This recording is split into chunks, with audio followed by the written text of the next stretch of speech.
Hello, we are here for one more lesson of this SprutCAM training course. The topic for today will be the lathe cycles. So this is a very simple topic.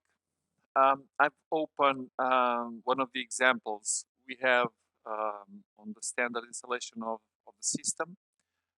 It's a turning part with a couple of toolpaths already defined.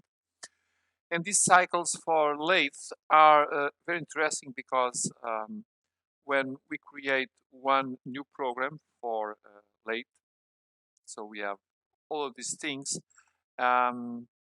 each of the toolpath type, for example, as we have here, outer diameter roughing, if we open, we have a lot of parameters inside to define as you saw already and as you are going to see on the other toolpath types.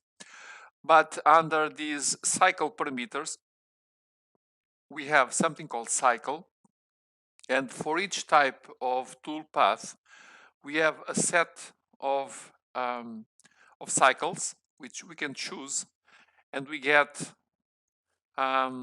a certain cycle type, which, as the description says in this particular case, offset cycle generates a candidate cycle G73.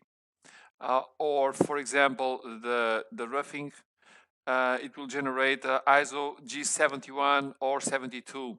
And all of these cycles with the same definition. For sure that when you choose one of these modes, you have to define the specific parameters for this cycle.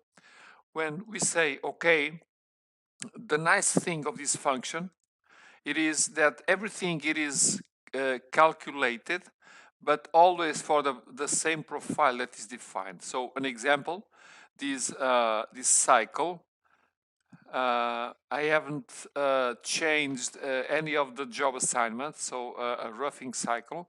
And now if I change to, for example, a profile, let us say OK, and do a run, as you can see, with the exact same thing, and now I have a completely different program.